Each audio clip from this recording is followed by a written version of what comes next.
What's up, everybody? Welcome to Kinda Funny Games Daily for Thursday, July 25th, 2019. I'm one of your hosts, Greg Miller, alongside Davis from the Warp Zone. Woo! Yay! The studio audience, so excited. I'm so happy to be here. We're so happy to have you. Yeah. I heard you guys were dead. We were, it seemed like that, but then like the phoenix, we rose from the ashes. If somebody doesn't know the Warp Zone, Davis, how do you describe it? We're just gaming, pop culture, like nerdy sketch comedy, and occasionally music video channel on YouTube. Yeah. You've been doing it how long? Jesus Christ. 10, almost 10 years as the Warp Zone, and then as a group of friends, even longer. Yeah. That's the thing, is like Warp Zone, I always think of you guys as like our first VidCon friends. When we came to VidCon and started hanging out with you, and you guys were all awesome, we were all awesome, we just got to hang out. Kevin agrees, he's taking out an Egg McMuffin Gary would have just dropped off. It's a good day. Yeah? You're enjoying yourself over there? You're having a good one? Anytime we get Gary Whitta just to drop by, I'm excited. I was very excited before he gave me the Egg McMuffin. Yeah, exactly, right? You were excited to Oreos, see him. Egg McMuffin, you're having a hell of a morning. I sure am. I like how Kevin paused because he gets made fun of a lot. So he wasn't sure, was that about to be somebody's trying to take me out? And maybe I get cigarettes later. I don't know what kind of day it's going to be. Yeah, you know, it's You shouldn't have cigarets, Kevin. My God, Look here at we Davis. go. He stopped smoking. Look how good he looks. Bring me down. I had a probiotic yogurt, so He's an adult. Right? and with granola in there too. Yeah. man. You're looking good, dude. Thank you. Yeah, you look great. What happened? You just decided to change your life one day? Well, I lost my job for a little while. I had a lot of free time, dropped some weight. So that, if somebody doesn't know, that's the deal, right? Warp Zone was part of the Defy stuff. Yeah, we were part of Defy Media with Smosh Games and Clever and a bunch of people, and they went out of business, and we were all in limbo for a little while. And through some friendship and some miracles, we just got our brand back, and so we've been doing it for fun. And That's awesome. Ever since. So people should go support you. The Warp Zone, YouTube. We also have a Patreon too. Patreon/The Warp Zone. That'll never take off. This, ladies and gentlemen, is where we talk about the news. Today we're going to cover religion in Cyberpunk, that GTA Online casino update, and some Wolfenstein reviews, because this is Kinda Funny Games Daily. Each and every weekday on a variety of platforms, we run you through the nerdy video game news you need to know about. If you like that, be part of the show, patreon.com/kindafunnygames. You can give us your questions, comments, concerns, and everything under the video game sun. Then tune in to watch us record the show live on twitch.tv/kindafunnygames. If you're watching live, you have a special job. Go to kindafunny.com/you're wrong. Tell us what we screw up as we screw it up, so we can set the record straight for everybody watching later on youtube.com/kindafunnygames, roosterteeth.com, and podcast services around the globe. Housekeeping for you. The Mario Maker Party Mode is available for all right now for free. YouTube.com/kindafunnygames. Go over there and see how bad Andy's level is and how he should be ashamed for making it. It's not even fun, frankly. Why? Why are people making levels like this and thinking this is... This is not how people have fun. No, exactly. Oh, I mean, look, only 3 people out of 1 million have cleared it. It's a good level. No, that's a bad level. That's how I feel about a lot of the Mario Maker levels, but they are fun to watch. Thank you to our Patreon producers, Colton Yoder, Blackjack, and Mohammed. Today we're brought to you by Brooklyn and Experian, but I'll tell you about that later. For now, let's begin the show with what is and forever will be the Roper Report. Time for some news. Subdued dudes from you. You trying not to inhale the Egg McMuffin? 5 items on the Roper Report. Is that a Baker's dozen? It turns out it is.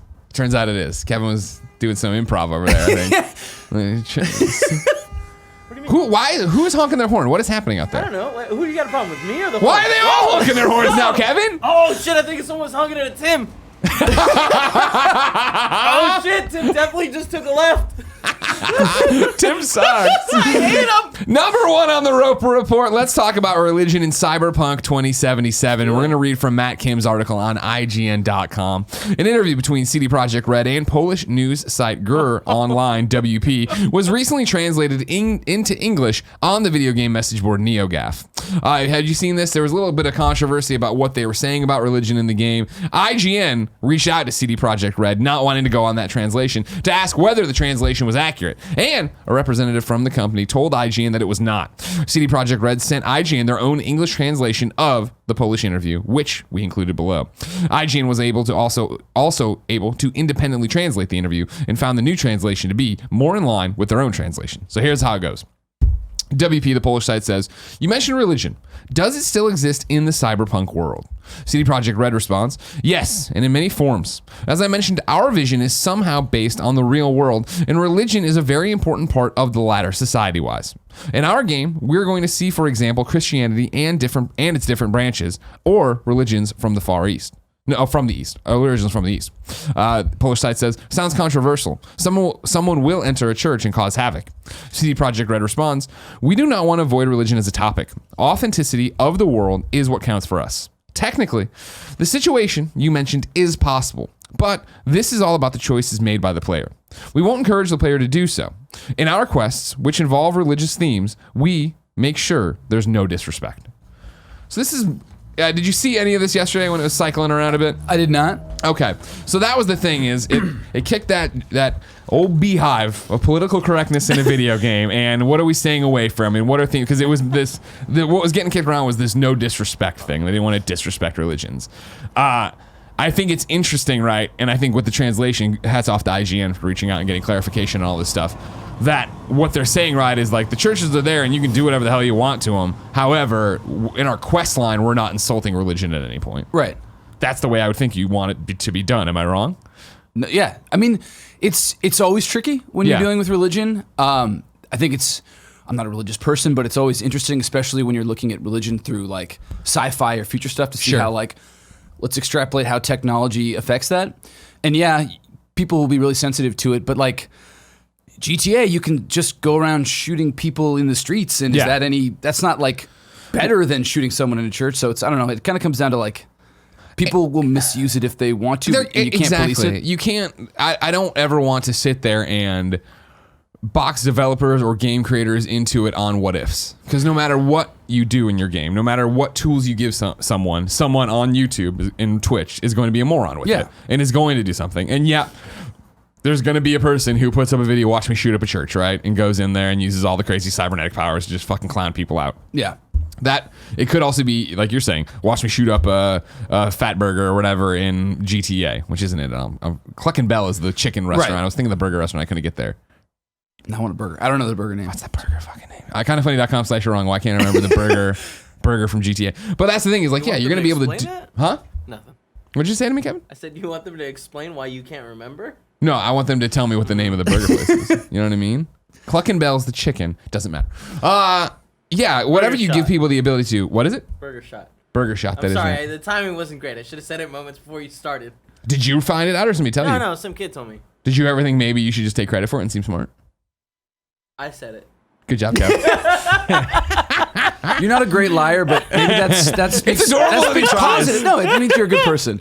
Yeah, sure. Well, no matter what tools you give people in a game, especially an open world game, especially an RPG as deep as this, it's going to be weird, right? People are going to do weird things with it. Yeah. It's like Guardians of the Galaxy. I'm going to make some weird shit. I mean, it's like all those choices that also make it so much fun. I don't know. So, double-edged sword.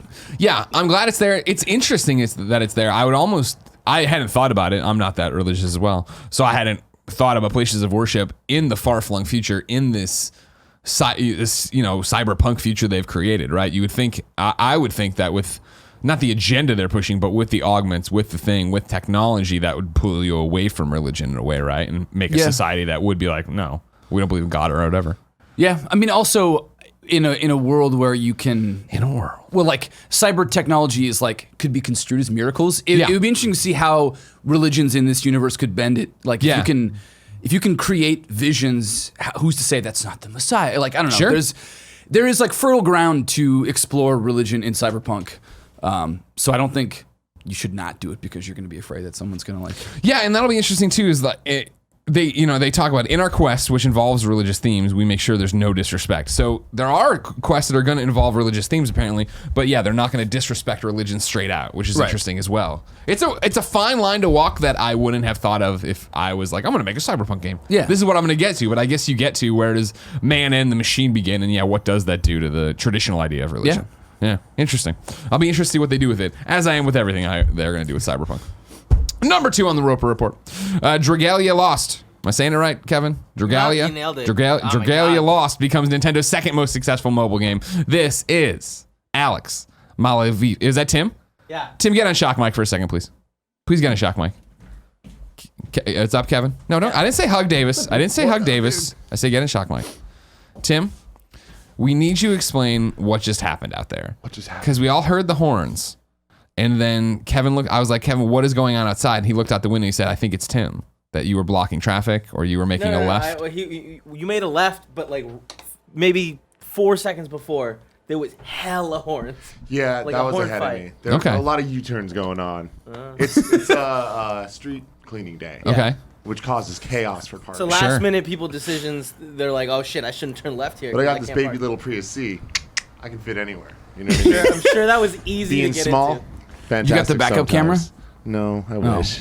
No, instead he got a Fantastic. giant subwoofer for no reason. When you get to the 12 Prius inches, V baby. level like me, you get some of the nice. Number 2, features. Dragalia Lost becomes Nintendo's second most successful mobile game. This is Alex at SenorTower. Released in September 2018 and still available in only 11 markets, Nintendo's fourth mobile title, Dragalia Lost, has just surpassed $100 million in total player spending on 3 million downloads, according to SenorTower Store Intelligence estimates. In doing so, it has overtaken Animal Crossing Pocket Camp as the publisher's second highest earning title on mobile after 2017's release of Fire Emblem Heroes. Dragalia Lost has grossed $1 million more than Nintendo's mobile Animal Crossing, which currently sits at $99 million spent by players since launch in November 2017. While it now ranks second among the Kyoto firm's mobile titles, it trails top-grossing Fire Emblem Heroes by nearly $500 million. Damn. So that's quite the gap there to try to close, right? Okay. Good job of making $100 million. You're still $500 million away from the top leader. Yeah. Have you gotten sucked into any of these Nintendo mobile games? Dr. Mario no, Run? I'm not like much of a mobile gamer. I grew up as like a Game Boy boy, so I have a different expectation of mobile gaming. Sure, you want a dedicated device. I did check out just like last week. A friend showed me Dragalia Lost. Okay. And it looks like a mobile. It's got all the cool bells and whistles of a mobile game. Yeah. But I'm just like, it's not really my bag. Sure, yeah. I just fell in love with Pokemon Go, which will come up later in the news here. I was part of that train In the beginning? Yeah, come back. Um, It's a great time to come back. Team Rocket stuff's happening today. We'll talk about it soon. Ooh, okay. All right, I'm just letting you know. Things are happening out there. And what's been surprising for me is I played Pocket Camp. I love Animal Crossing. So when that dropped, I was like, of course, I'm going to play this. I want to play Animal Crossing. But I don't think I put $1 into Animal Crossing. Like, I don't think I bought any of the microtransaction stuff that, they're talking about it being its second one with $99 million, right, of player spending so far for Animal Crossing. Yeah. I think I just played that for free. Meanwhile, with Pokemon Go, right, I've been playing for 2 weeks and I don't want to know how much I've put in. You've just been buying Pokeball. What can you spend it on nowadays? You get the Poke Coins, of course, and then you go and you turn the coins around, and like what I'm doing is extra inventory space. I can get extra. Jen and I wanted to walk like from the way out in the middle of nowhere to the movies one day, so like, all right, cool, we're gonna be walking a lot. I'm gonna think smart here, Davis. I bought a bunch of incubators so I could incubate my eggs and I could hatch all my eggs as I walk too. You know what I mean? They got you. They do have me. They have me bad. expensive. And it's you think they have me bad, they have my wife worse. And that's why I don't want to know for the family credit card how much money has gone to Pokemon Go. Yeah. But it's the weird thing of, and I feel this way with the normal box games we play, right? Where if I love a game and there's a season pass or DLC drops, I'll buy it, right? Even if I got the game or the code for review or whatever. Yeah. I'm having so much fun. I want to put money into this, and it's like with Division and microtransactions there. It's interesting though that I don't even with the Pokemon Go stuff where I'm giving them the money for extra storage space or fucking incubating my eggs or whatever. For me, it's such they deserve this money. I've played this game. I'm playing this game every day. And I'm having a great time, and me and my wife are walking around doing stuff. Like it's like you've earned the $10 I'm giving you. But the problem is, this is how they get everybody with mobile games, right? Is that I'm not keeping track of how many $10 I'm giving them, Right. And so it's just $10 here, $10 there. What do you know? What's going on? Yeah, when you see the bill at the end of the day, you're like, oh. Did they do this good of a job? Yeah, that's how I played. Dauntless. It's like a Monster Hunter type thing. That's free to play, and I'll spend money in that because I'm like, you know what? I've played this so much, and I love this game so much. Sure, here's like $10 for like a new jacket. Yeah, exactly, right? That's what's on. Yeah. I went and I bought all the Mewtwo outfit stuff, so I look cool. I digress. Hello, Hugh writes in and says, for Animal Crossing Pocket Camp, there are more payable microtransactions such as cookies for cosmetic items than earlier game. I jumped in thinking that was going to be more helpful, and that was actually confused me more as to what we were talking about. So we'll just keep moving. We're just gonna move. I wasn't saying there was not microtransactions. I just didn't play them. Well, there's more now, I think is what he's saying. Okay. That makes more sense. Thank you. But also, I wasn't listening to the start of this or right now? Animal Crossing Pocket Camp every so often I think about reinstalling. Because I had a cool Christmas tree going on there. It's been that long, no? What it's going to eventually play into the Animal Crossing on Switch, though. Yeah, in like 3 years, you know what I mean? What? Next year? Come on, Is it Kay. next year? Yeah, well, it's supposed to be this year, but now it's next year. You know what and I I'm mean? sure it won't move again. It's a sliding scale. All right. Number 3. Let's talk about that GTA Online Casino update. IGN reports it's blocked in more than 50 countries. Oh, no. This is Alysia judge at IGN. Stringent local laws appear to be blocking Grand Theft Auto Online players in over 50 countries from gambling in the new Diamond Casino update. The update went live yesterday, but some players soon received in-game notifications that they didn't, quote, have permission to buy gambling chips to use in the virtual casinos. The new Diamond Casino runs on in-game cash, which can be purchased with real money. It would seem the developer Rockstar Games feels that the transaction mirrors online gambling too closely to ignore. IGN has reached out to Rockstar for comment. Reddit users are reporting that they are able to go inside the casinos, but they are blocked from purchasing betting chips. One user wrote, quote, I launched and headed straight for the new building and wanted to buy myself some chips for games. After contacting support, I received a quick reply that because of my region, I cannot enjoy the gambling-related content in the new DLC. They also noted, quote, I tried buying the High Roller Penthouse, but it was locked for no apparent reason. Elsewhere, players have created a current list of 54 countries that can't access Diamond Casino's gambling features. It's wide-ranging, including China, North Korea, Iceland, Cyprus, and Poland. In the comments, some of these international players now say they're using VPNs. However, that could land them in trouble with Rockstar or their country's legal system. The decision to block access to virtual casino raises interesting questions around loot boxes, which are legally available in some of the countries Rockstar has blocked. One user wrote, quote, so far, no reason for the thing to be blocked in my country, parentheses Argentina. We have loot box mechanics freely available, and so are microtransactions. I don't see how this, buying chips in Diamond Casino, is illegal, end quote. Where do you come down on this nightmare clusterfuck Rockstar shouldn't have even brought us into? It seems like an idea that clearly was going to have problems, and especially when it's literally a casino is like It's literally gambling. It fits like the world, but it's like I don't know. No one was like, there's no like intern at Rockstar that was like, I think this is not going to be a good idea, but I feel like there's already too many weird pseudo gambling things in games. That's the problem. And it's such a hot issue. Like people are so fed up, it seems like, with loot boxes and everything else. I don't love them. Yeah. So yeah, this seems like a big issue, but What happens next, right? Kevin Coyle, I saw your hand go up there from kindoffunny.com. Yeah, I have a question. Can you buy this with in-game currency? Yeah. It was a confusing point on Tuesday with Andrea because She got confused again? No, it wasn't her. It was the fact that it was so confusing as the report. The BBC reported on it, right? And they were talking about it and that, you can use the real money. Somebody on Twitter from another country was saying they couldn't use the real money and had a screenshot of them not being able to.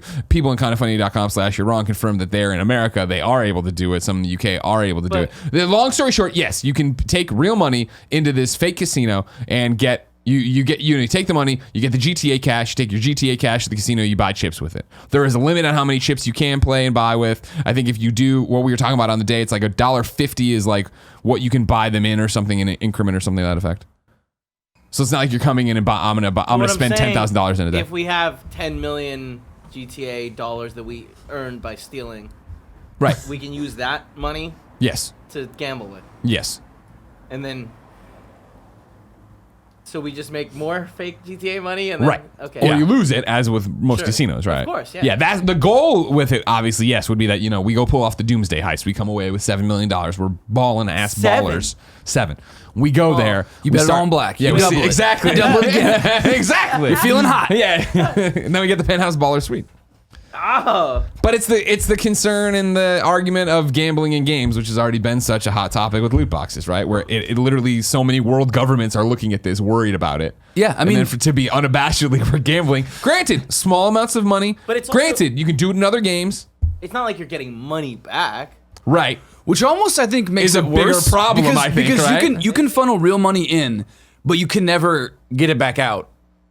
I think it's like one of the issues, but if it was, and that's the thing is one of the screenshot that was so not controversial, but like threw us for a loop trying to figure all this out was the person walking up to buy it and it's saying you can use your in-game cash, but you can't use the shark cards for this, which would mean that, okay, all the money you've earned from heists, robbing people, killing people, that can be used here, but not your real money. Yeah. Which That'd be cool. I was in the vein of, then this is a non-issue, who cares? Right. Like then, but then when it is like, no, you can take real money in there, but really small amounts, and there's a limit on chips and this, that, and the other.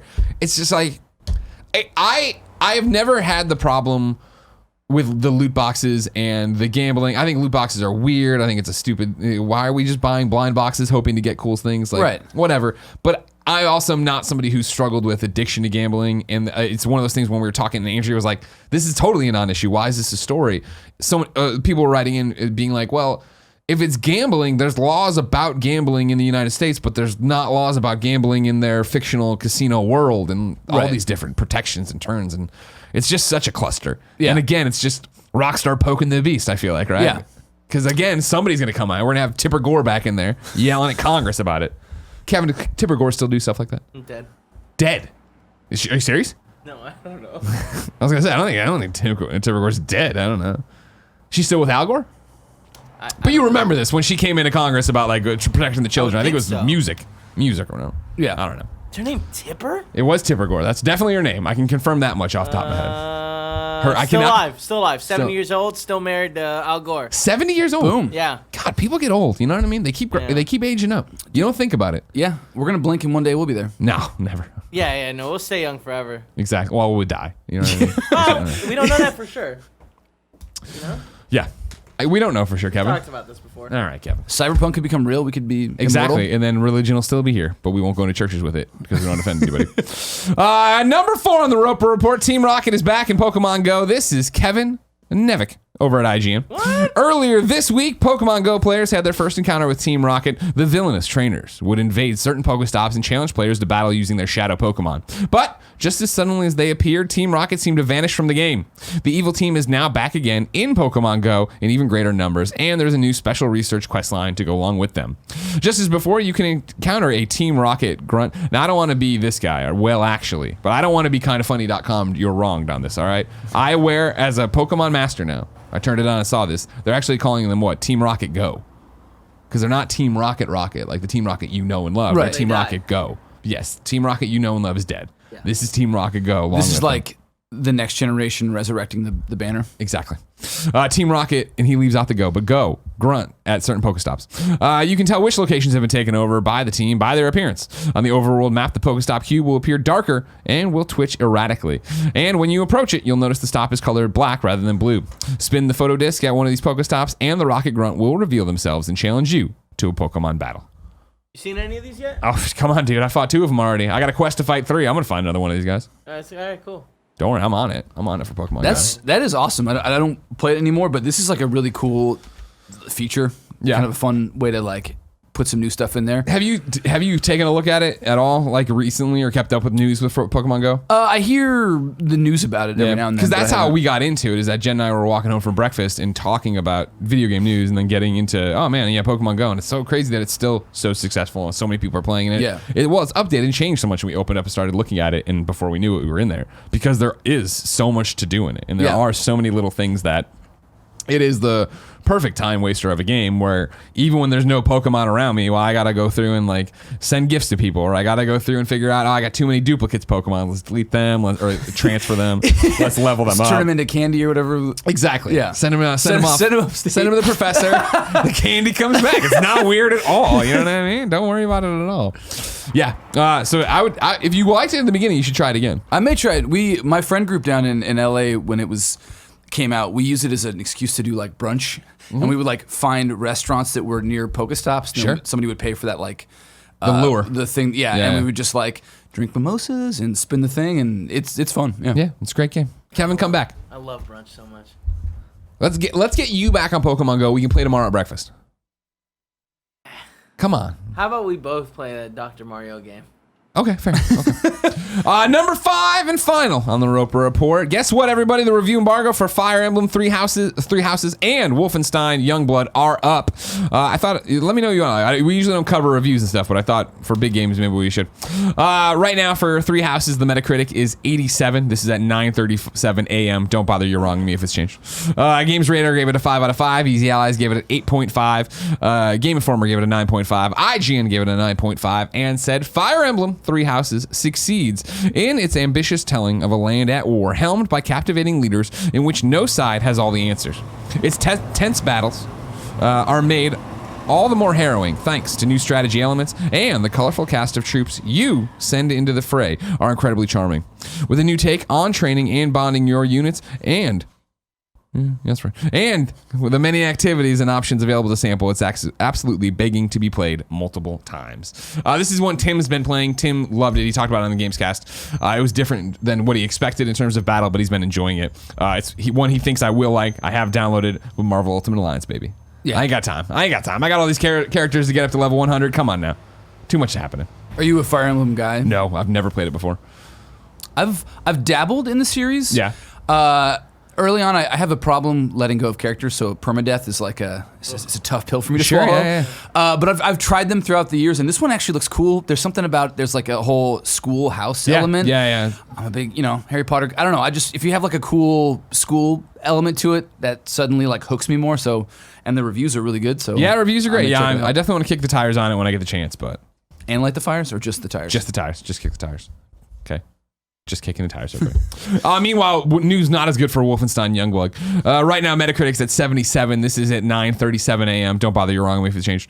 Game Informer gave it an 8.5. The Guardian gave it 4 out of 5 stars. Destructoid gave it a 6. IGN gave it a 6.5 with IGN's Dan Stapleton writing. Wolfenstein Youngblood is an aggressively okay co-op shooter that doesn't come close to recapturing the joy of its predecessor's action or its surprisingly interesting characters and story. It doesn't completely fumble the fun of its weapons and abilities or counteract the pleasing sensation of squishing Nazis between your toes, but it does make it harder to enjoy at seemingly every turn with an out-of-place leveling system, busted stealth gameplay, some aggravating boss fights, and inadequate checkpoint saves. Frankly, I expected more from the Blazkowicz twins. Interesting.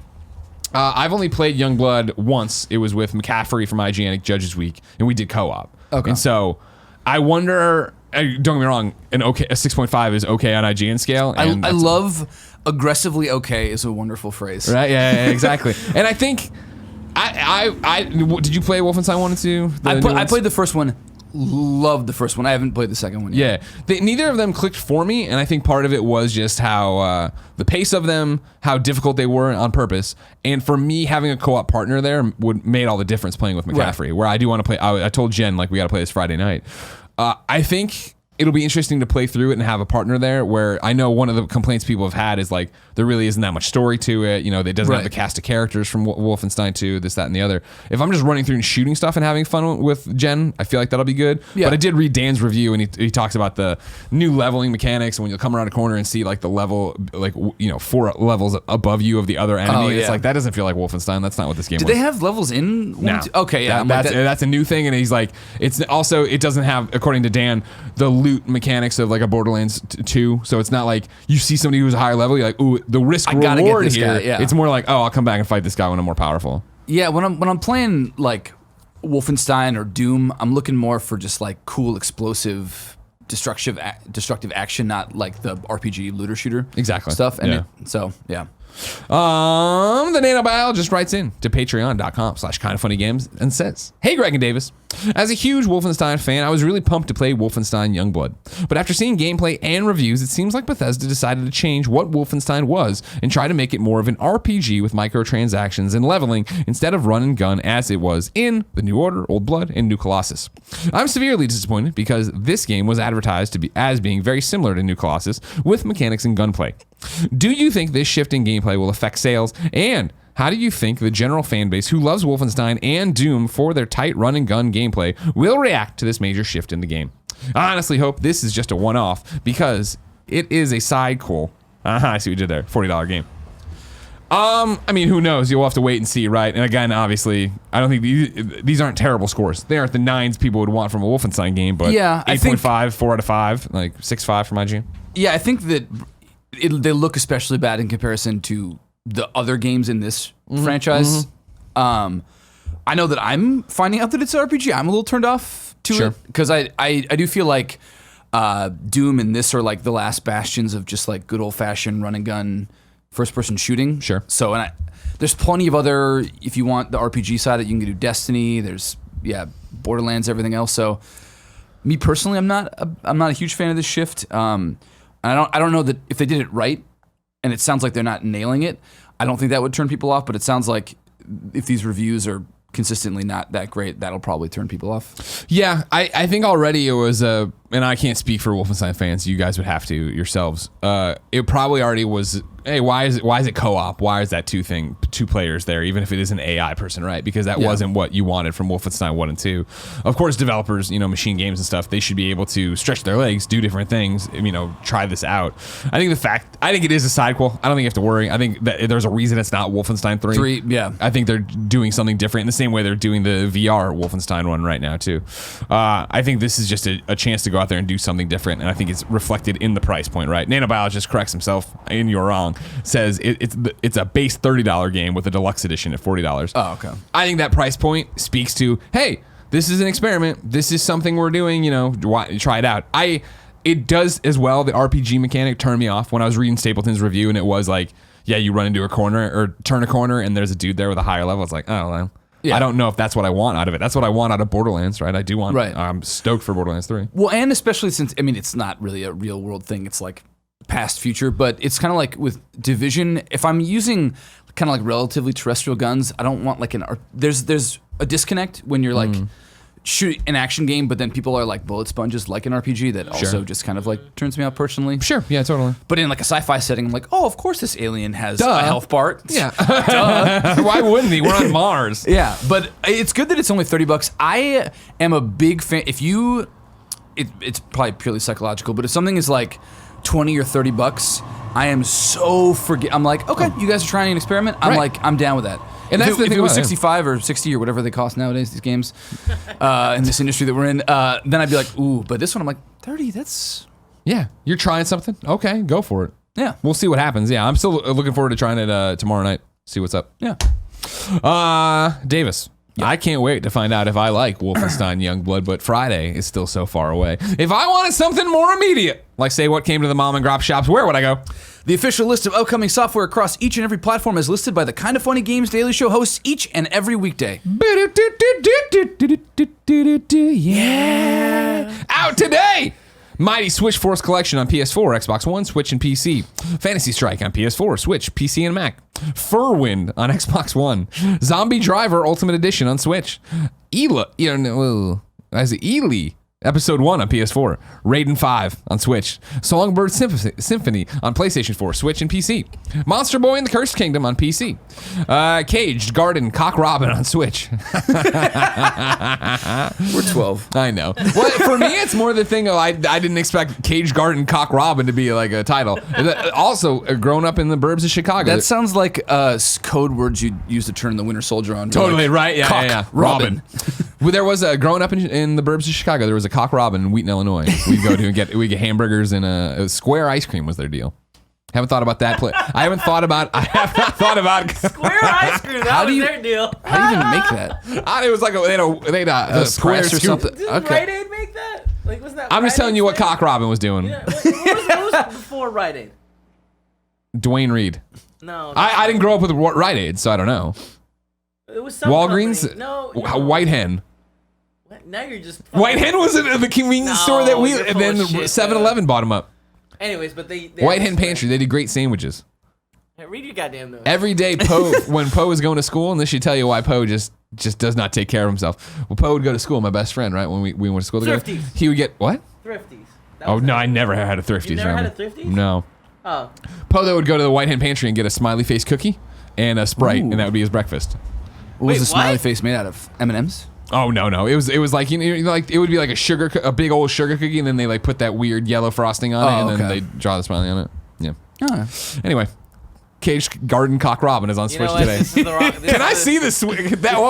This is the wrong shape. That's not it. Search for Cock Robin ice cream and see what you can get for me, all right? Absolutely not. Do it, Kevin, for me. Picross, Lord of the Nazarick is on Switch. Collideball 2 is on Switch. Super Mega Baseball 2 Ultimate Edition is on Switch. Gunpowder on the Teeth Arcade is on Switch. Smooth Summer Games is on Switch. 60 Seconds Reatomized is on PC and Mac. Arcade, and these are all Switch games now. Arcade Archives, the Ninja Warriors. Cock Robin we already covered. Caladrius plays Growtopia. Is that... Yeah, see, that's the square ice cream. Yeah, this is what Thrifty's had too. Her like Then why smile didn't you show it? is You know what I creepy mean? in the background. Does it surprise you that you were able to find my Cock Robin ice cream immediately, but not your Thrifties? Did you ever think of that? No. Nailed you. Maybe that it's a Cock that is Robin. that is like the Hansel and Gretel witch. Yeah, like, no, that was not a. There's a lot you can read into that photo. God, I could go for a Cock Robin burger. Double head. Growtopia on Switch, Umihara, Kawaii Fresh on Switch, Woodle Tree 2 Deluxe on Switch. Good lord. New dates for you. Mech Warrior 5 Mercenaries is now coming exclusively to the Epic Games Store on December 10th. There's a closed beta planned for November. Solo is coming to PlayStation 4 on July 30th in US. Omega, Labyrinth Life, and Labyrinth Life are coming to Switch and PlayStation 4 globally on August 1st. Fishing Star World Tour is coming to the Nintendo Switch on September 26th. Everybody wake up Gary Whitta. I'm sure he's already back to sleep. Why was Gary Whitta wearing those short shorts? He said it was hot. Huh. And I was like, no, it's not.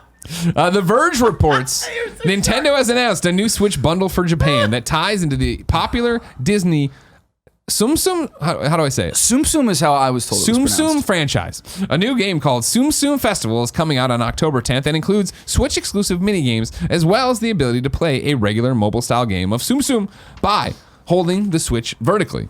The Switch hardware bundle features a pattern dock with Tsum Tsum characters and the logo, while the included pink and purple Joy-Cons are similarly decorated. The Switch itself is the updated, longer-lasting model that has pink characters on the back. Also, the home button has ears.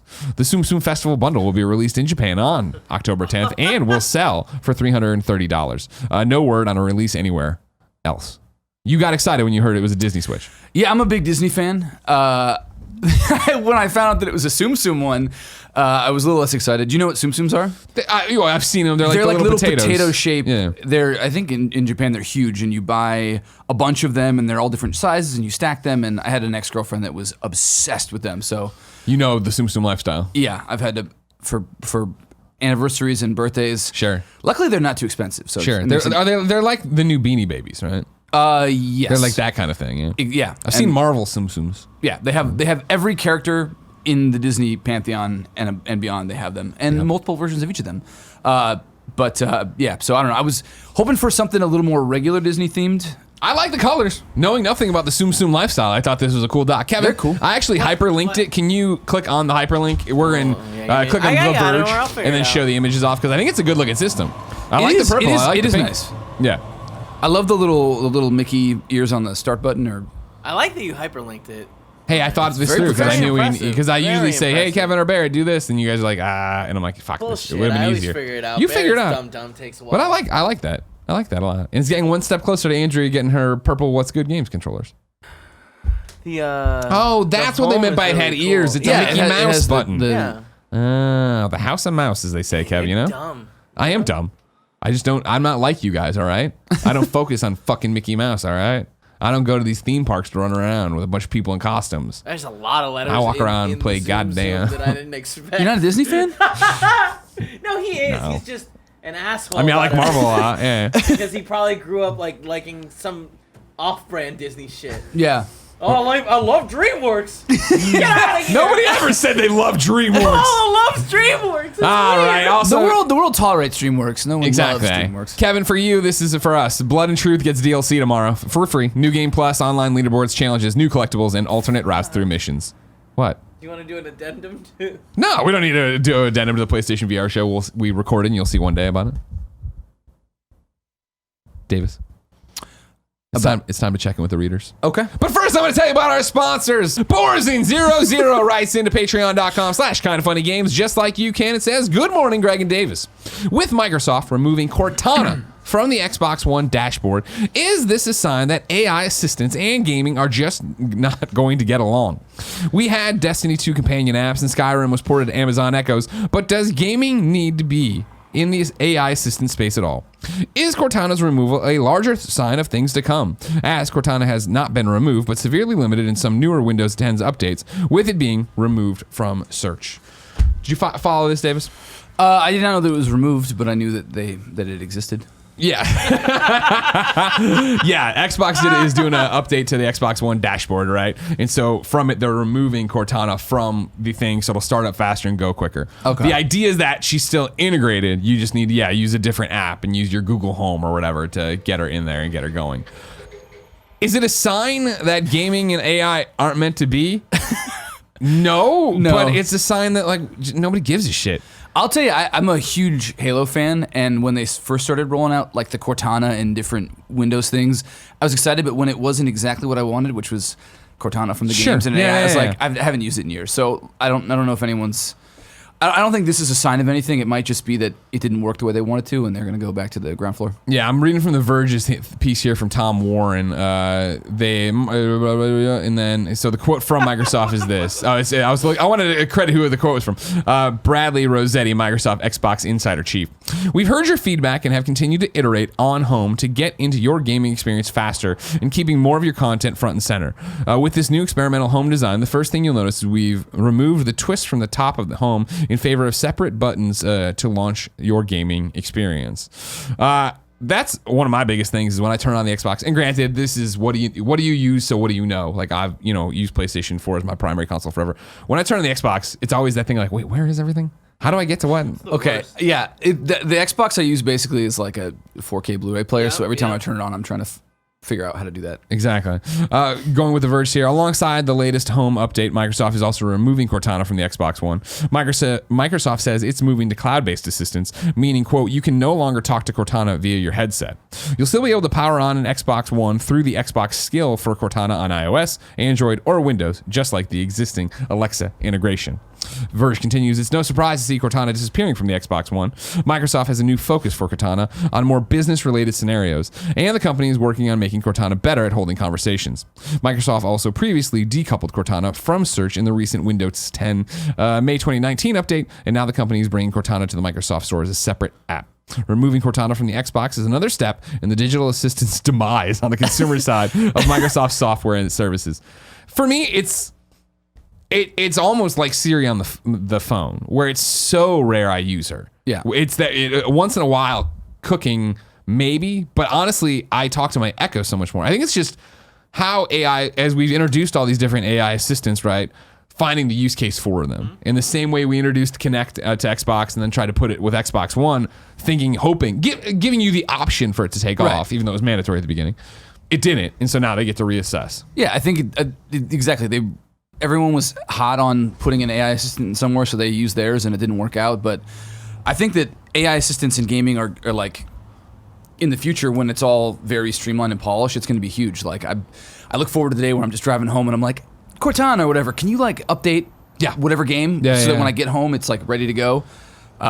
It's just maybe this version of Cortana wasn't the one. And see, that's the thing is like it's so much like VR or any new tech where we're still working through all that shit. Like when I am, I'll get out of the shower and I'll Alexa, do whatever, and then it'll be.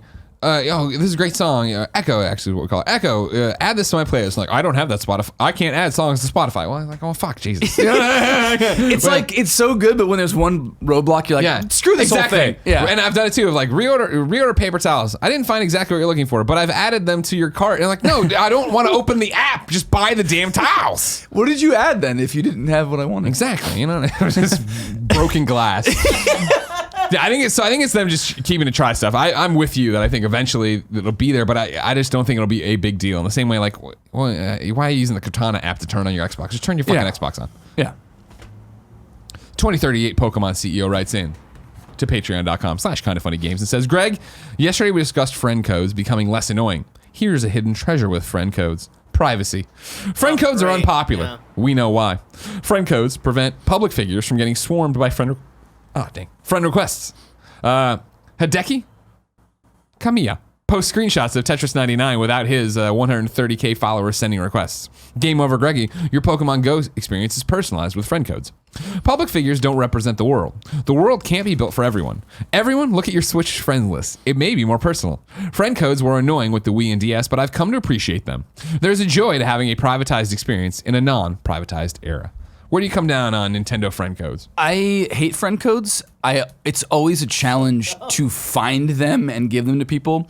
I don't know that I think that the privacy that they provide, which is it's only privacy because they're so annoying. I'm not sure you can't have that same level of privacy with a system where you just log into your account. Yeah. Like Steam has, I think, like a don't disturb setting. I think that you could get rid of friend codes and people could still have privacy. 100%. I think there's, and that's the thing is I disagree with you, Pokemon CEO. Of course, I'm known for PlayStation. Everybody knows my PSN is Game Over Greggy. Through the settings PlayStation is built, my friends list, after I had to hire people to kick them off, because I added everybody just thinking it would be fun, not realizing it would break every game. Right. My friends list is incredibly personal now when I go over there. It is people I know from the industry and I know what they're up to. My Switch friends list is, as we were talking about it before, something that's forgotten to me. Now, mainly because I don't think of my Switch as an online device, but now with Marvel Ultimate Alliance, it's like, oh, I want to jump into Snowbike Mike's thing, and so I had to hit him up for a friend code and this, and then I actually went in there, and I'm like, oh yeah, what's Cisco playing? Oh, but I don't check in on my friends on the Nintendo Switch ever to see what people are up to. And at least for me, the Switch is such a, I use it for local co-op with my friends way more than I would with online. So yeah, when I even go into menus where I can see my friends, I'm like, oh, I forgot I have friends here. And I this stems from me yesterday. Gary was like, friends code suck. And I'm like, do they? At this point, for it being a system that I don't consider an online system, I really didn't mind being like, what, Snowbike Mike, what's your friend code? And he sends me the jumbled numbers and I put it in and we play. Yeah, cool. It's good enough. It gets the job done. I understand the privacy part of it. It technically works, but I think it would be so much easier if you could just tell them your screen name and then they could find it. Yeah, agreed. Final question of the day goes to BJ Bernardo, who writes in to patreon.com/kindoffunnygames and says, hey, y'all. On IGN, there's an editorial/opinion article on climate changes and its resulting crisis needs to be highlighted, and how its resulting crisis needs to be highlighted in video games. Here's the link, and he puts it out there. It's called Opinion: Why It's Time for Video Games to Address Climate Change. It brings up the game Horizon Zero Dawn as a game that did bring the issue of climate change to video games. I don't know myself since I made it my choice and I'm Xbox for life. But since you played a lot of Horizon Zero Dawn, did Horizon Zero Dawn really dive deep into climate change? Did it make you think about climate change? What games made you really think about our real life issues? I remember playing the original Final Fantasy VII as a boy and thinking it made me think how we treat our planet, both as a society and how businesses treat our planet. And it was a very negative light. It was in a very negative light. Thanks for reading this long post and twitch.tv/Gary Whitta. BJ, did you play Horizon? I played probably 10 hours of Horizon. I tried playing it right after I got done with Breath of the Wild.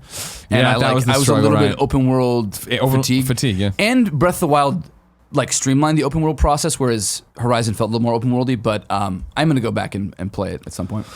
Yeah. I loved Horizon. I platinumed Horizon.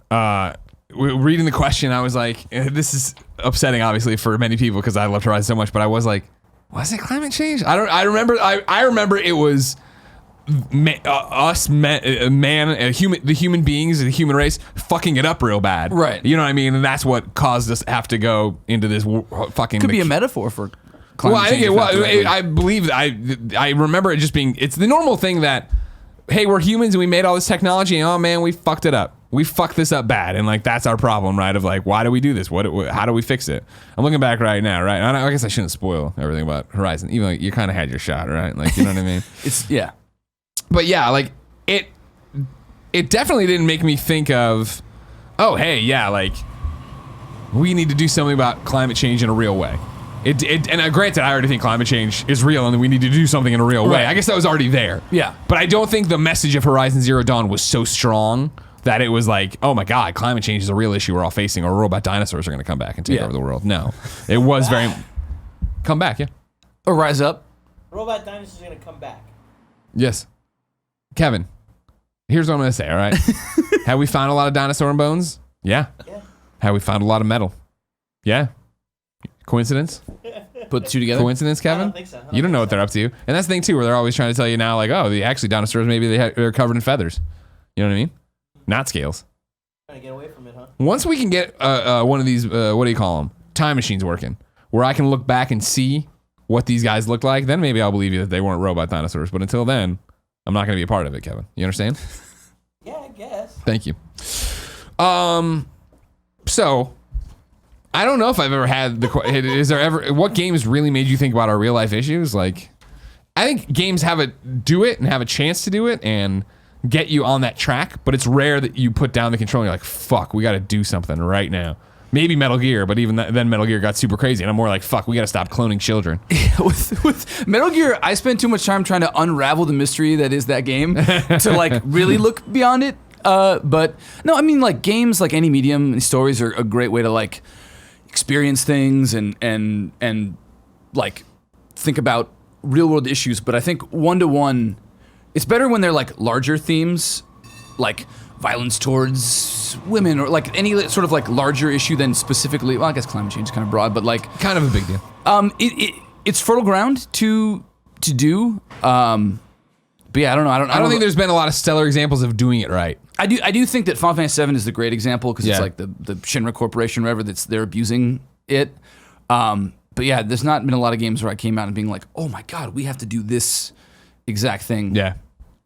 There you go, games. Somebody make that. Neil Druckmann, cancel Last of Us Part 2. Fix that. I mean, he'd probably do both. No. Time to squad up. This is where one of you writes in to patreon.com/kindafunnygames. You give me your name, username, platform of choice, why you need help in a video game. I read it here. The best friends come and find you. Everybody plays games together. Today, Ryan Clark needs help on the Xbox One. His Xbox username is Hero of Time 816.